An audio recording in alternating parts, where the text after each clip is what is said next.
সাবধান, শুক্রবার ভুলেও এই 5টি কাজ করবেন না। আল্লাহ ও তার রাসূল ওই সকল ব্যক্তিদের অভিশাপ করেছেন যারা জুমার দিনে এই 5টি কাজ করে। মুসলিমদের জন্য অত্যন্ত জরুরি একটি তথ্য দিব আজকে। শুক্রবার মানে গরিবদের হজের দিন, কিন্তু আমরা এই দিন এমন কিছু ভুল করে ফেলি যা আমাদের পরকাল জীবনকে জাহান্নামের দিকে নিয়ে যাবে এবং প্রিয় নবীর শাফায়াত থেকে বঞ্চিত করবে। অবশ্যই ভিডিওটি সম্পূর্ণ দেখবেন এবং সতর্ক হয়ে যাবেন। ভিডিওটি শেয়ার করে দিবেন যেন আপনার অন্যান্য মুসলিম ভাইয়েরা ভুলেও জুমার দিন এই কাজগুলো না করে। হয়তো আপনার একটি শেয়ারে একজন মানুষ ভুল থেকে হেদায়েতের পথে ফিরে আসতে পারবে। মুসলিমদের কাছে একটি প্রশ্ন রাখতে চাই, আমাদের প্রিয় নবী সাল্লাল্লাহু আলাইহি ওয়াসাল্লাম কি বার জন্মগ্রহণ করেছেন? অবশ্যই কমেন্ট করে জানিয়ে দিবেন। তো চলুন বেশি কথা না বলে শুরু করি আজকের ভিডিও। মসজিদ মুসলমানদের কাছে ইবাদতের স্থান হিসাবে পরিচিত।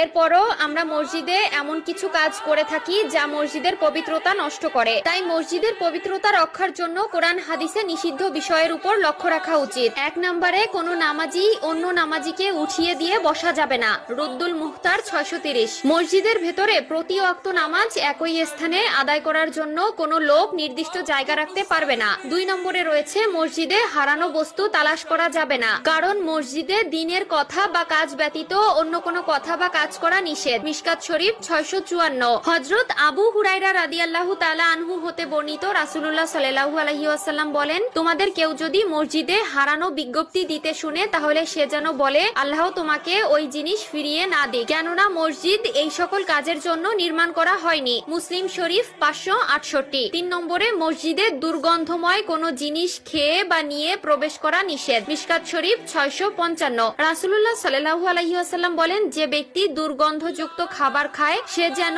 তার মুখ পরিষ্কার করা ব্যতীত মসজিদে না যায়, কারণ মানুষের মতো ফেরেশতারাও দুর্গন্ধ বস্তু দ্বারা কষ্ট পায়। 4 নম্বরে মসজিদে উচ্চ স্বরে ও দুনিয়াবি কথা বলা যাবে না। মিশকাত শরীফ 689। 5 নম্বরে মসজিদে অপরাধের শাস্তি ও শাসন করা যাবে না। মিশকাত শরীফ 679। এছাড়াও রয়েছে মসজিদের রাজনৈতিক মিটিং করা মসজিদের আদবের খেলাফ। রাসূলুল্লাহ সাল্লাল্লাহু আলাইহি ওয়াসাল্লাম মসজিদে বসে অশ্লীল কবিতা পাঠ করা এবং বেচাকেনা করতে নিষেধ করেছেন। সুনানে আবু দাউদ ও তিরমিজি। প্রিয় দর্শক, অবশ্যই এই বিষয়গুলো খেয়াল রাখবেন।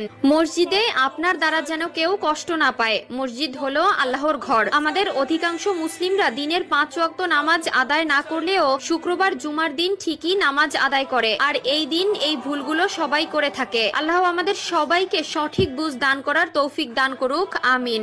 আমি জাহান্নামে পুরুষদেরকে অনেক আযাবে ভুগতে দেখেছি, যার মধ্যে একজনকে পাথরের উপর মাথা রেখে অন্য পাথর দিয়ে অনবরত থেতলিয়ে দেওয়া হচ্ছিল, যার জিহ্বা অনেক দূর পর্যন্ত টেনে নিয়ে যাওয়া হচ্ছিল এবং তাকে তার জিহ্বা দিয়ে ঝুলিয়ে রাখা হয়েছিল। তার